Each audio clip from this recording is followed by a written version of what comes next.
श्रीरामाष्टकम् कितार्थदेववन्दनं दिनेशवंशनन्दनं सुशोभिभालचन्दनं नमामि राममीश्वरम्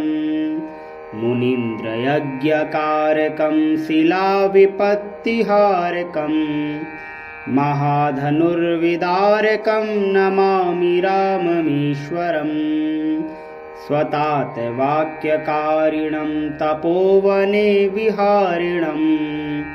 करेषु चापधारिणं नमामि राममीश्वरम् कुरङ्गमुक्तसायकं जटायुमोक्षदायकं प्रविद्धकीशनायकं नमामि राममीश्वरम् प्लवङ्गसङ्गसम्मतिं निबद्धनिम्नगापतिं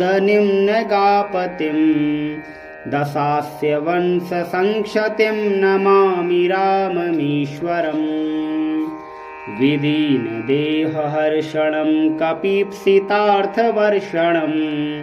स्वबन्धुशोककर्षणं नमामि राममीश्वरम् गतारिराज्यरक्षणं प्रजाजनार्तिभक्षणं कृतास्तमोहलक्षणं नमामि राममीश्वरम् ऋताखिलाचलाभरं स्वधामनीतनागरं जगत्तमोदिवाकरं नमामि राममीश्वरम् इदं समाहितात्मना नरो रघुत्तमाष्टकं पठन्निरन्तरं भयं भवोद्भवं न विन्दते।